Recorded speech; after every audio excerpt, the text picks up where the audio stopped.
सत्रात मी शिवानी जोशी आपलं स्वागत करते। आता पाहूया बातम्या विस्तारानं। आषाढी एकादशी निमित्त अवघा महाराष्ट्र विठू नामाच्या गजरामध्ये तल्लीन झाला असून पंढरपुरात वैष्णवांची मांदियाळी जमली आहे। आषाढी एकादशीच्या या पावन पर्वानिमित्त मुख्यमंत्री देवेंद्र फडणवीस यांनी आज पहाटे पंढरपुरात सपत्नीक श्री विठ्ठल आणि रुक्मिणी मातेची शासकीय महापूजा केली।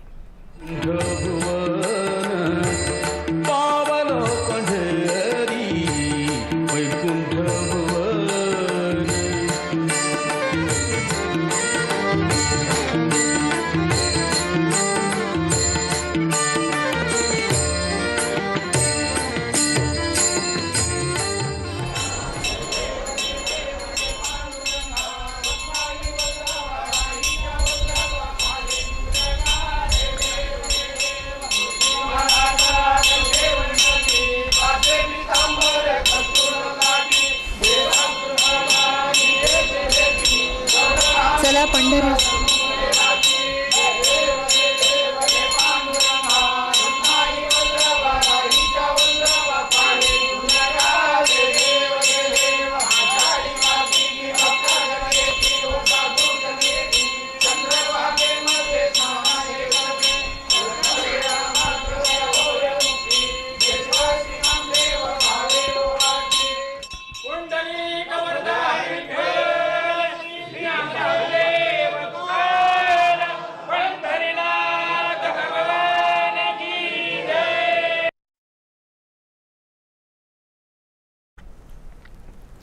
मुख्यमंत्र्यांच्या हस्ते धाराशिव जिल्ह्यातील मानाचे वारकरी दाम्पत्य बाबासाहेब माने आणि प्रभावती माने यांनी विठुरायाची पूजा केली।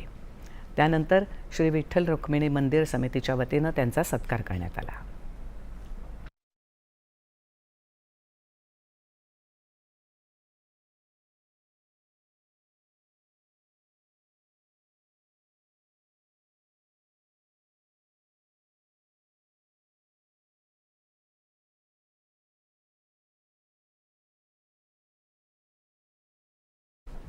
श्री विठ्ठल रुक्मिणीच्या दर्शनासाठी दरवर्षी वाढणारी भक्तांची गर्दी पाहता त्यांना उत्तम सोयी उपलब्ध करून देण्यासाठी मंदिर विकासाचं काम पंढरपूर कॉरिडॉरच्या माध्यमातून करण्यात येणार आहे।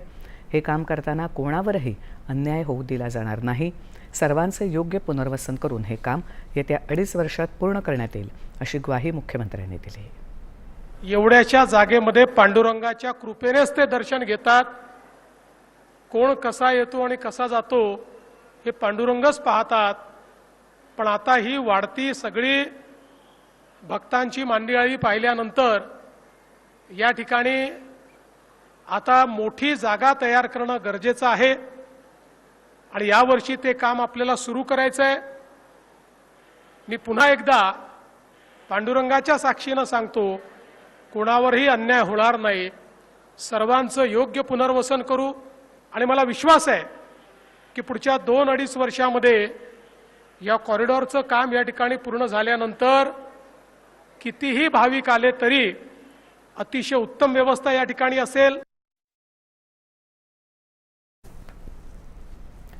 विठुरायाची सेवा ही जरी आपल्याला करता आली नाही तरी वारकऱ्यांची शेतकऱ्यांची सेवा केली तर विठुरायापर्यंत ती सेवा पोहोचतेच आणि म्हणूनच यावर्षी शेतकऱ्यांच्या जीवनामध्ये परिवर्तन घडलं पाहिजे।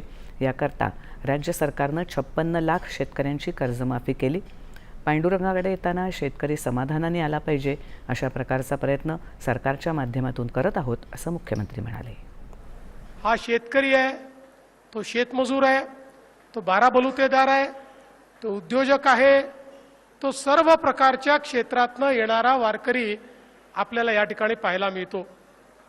आणि विठुरायाची सेवा ही जरी आपल्याला करता आली नाही तरी वारकऱ्यांची शेतकऱ्यांची सेवा केली तर विठुरायापर्यंत ती सेवा पोहोचतेच। आणि म्हणूनच यावर्षी आमच्या शेतकऱ्यांच्या जीवनामध्ये परिवर्तन घडलं पाहिजे याकरता आपल्या सरकारने 56 लाख शेतकऱ्यांची कर्जमाफी केली। शेतकऱ्यांना मोफत वीज देण्याचा निर्णय केला। शेतकऱ्यांची जी 48,000 कोटी रुपयाची जुनी बिलं होती ती सगळी बिलं माफ करण्याचा निर्णय हा देखील आपल्या सरकारने घेतला। आणि पांडुरंगाकडे येताना तो समाधानाने आला पाहिजे, अशा प्रकारचा प्रयत्न आज आपल्या सरकारच्या माध्यमातून आपण करतो.